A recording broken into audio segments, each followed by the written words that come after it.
आज हमारे साथ कार्यक्रम का हिस्सा हैं। पहले मैं सबसे ले लूं ओपिनियन साधु संत लोगों से, फिर आपके पास। चंद्रांशु जी, बहुत स्वागत आपका। उस दिन भी आप हमारे साथ कार्यक्रम में थे और उस दिन भी आपने बड़ी भावुक अपील की थी, पर अफसोस की बात है कि आप सबके बहुत प्रयास के बाद सिर्फ एक ही सीढ़ी अभी आगे बढ़ी है, वो भी मामूली मुलाजिमों पर कार्रवाई। न तो चंपत, न अनिल और न गोपाल, किसी से कुछ अब तक इन पर एक्शन नहीं। एक निश्चित समाचार, एक निश्चित बात है भैया। भगवान राम का एक महावाक्य है जो अयोध्या धाम से दर्शकों को जाना चाहिए। भगवान राम ने कहा, छिंदाम स्वबाहु यदि में प्रतिकूल वृत्ति, अगर हमारी भुजा भी धर्म के विपरीत काम करती है तो हम अपने भुजा को भी काट देंगे।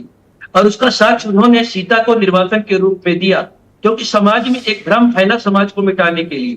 तो निश्चित तौर पर अगर बातें उठ रही हैं, समाज में बातें चल रही हैं, आज भी भावुक अपील करते हैं कि देखिए, सार्वजनिक भगवान राम केवल किसी एक व्यक्ति का नहीं है।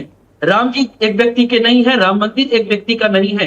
और ये राम मंदिर हजारों करोड़ों करोड़ों जो सनातनी हैं, राम भक्त हैं, उनके खून पसीने की कमाई से बना हुआ है। उसमें किसी व्यक्ति का नाम लिए बिना, पहले भी मैं कह रहा था, आज भी कह रहा था कि चाहे वो हमारा अपना खास हो, चाहे अपना हो, चाहे पराया हो, बिना नाम लिए बता रहा हूं, जो भी दोषी हैं उन पर कार्रवाई तो होना ही चाहिए। उसको किसी प्रकार का छोड़ा नहीं जाना चाहिए। दूसरी बात, उनके धन की जांच भी होना चाहिए और जिन राम भक्तों का धन लगा हुआ है, अनियमितता पाई गई है, उनको वसूली की कार्रवाई भी होना चाहिए। इसमें किसी प्रकार का कोई संदेह, कोई बात मन में रखनी नहीं चाहिए किसी के लिए। हम कहते हमारे पिताजी होते या हम खुद भी होते तो मैं भी अपने लिए यही करता अगर पाप इस पाप के बदले में कि हमको दंड मिले, उस दंड जो को लोग कह रहे थे कि चंपत बहुत नैतिक है, चंपत बहुत नैतिक है, अगर उनमें थोड़ी सी भी नैतिकता होती तो अब तक पद त्याग करके अपने को पुलिस के हवाले कर देते कि जब तक आप मुझे क्लियरेंस नहीं देंगे मैं थाने में बैठा हूं। एक जिम्मेदारी के साथ विजय भैया दर्शकों को जाना चाहिए, अभी जो उनका चेहरा आ रहा है या जिस तरह से जिन बातों को लेकर के चर्चा हो रही है, पूर्व की छवि कभी उनकी समाज के सामने वैसे आई नहीं। और जहां तक राम मंदिर का जिस समय आई थी महाराज जी, 2021 में भी उन्होंने यही सब कांड किया था।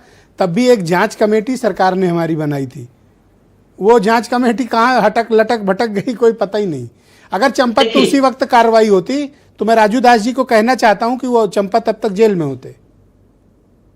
मैं फिर कहता हूं भैया, जिन लोगों की बात करते हैं, जैसे संजय सिंह आज एविडेंस लेकर के आए, किसी ने विरोध नहीं किया, वो अच्छा ही था, उन्होंने दिया था तो उसका स्वागत हम सब लोग कर रहे हैं। भैया तो एविडेंस सामने है, गवाह सामने है, करो ना कार्रवाई, अब कौन रोक रहा है?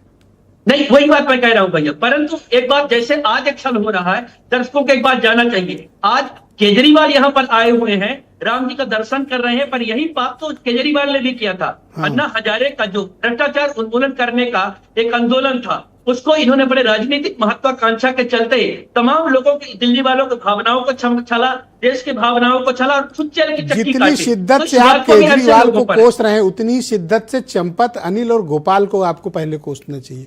केजरीवाल तो पॉलिटिकल आदमी है, बीजेपी गिर गई है, आए हैं, उनका तो काम ही यही है।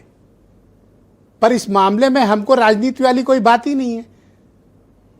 मैं बहुत शुक्रिया, कृपया हमारे साथ बने रहिएगा। मैं इस कार्यक्रम में डॉक्टर पंडित अमरनाथ मिश्रा जी को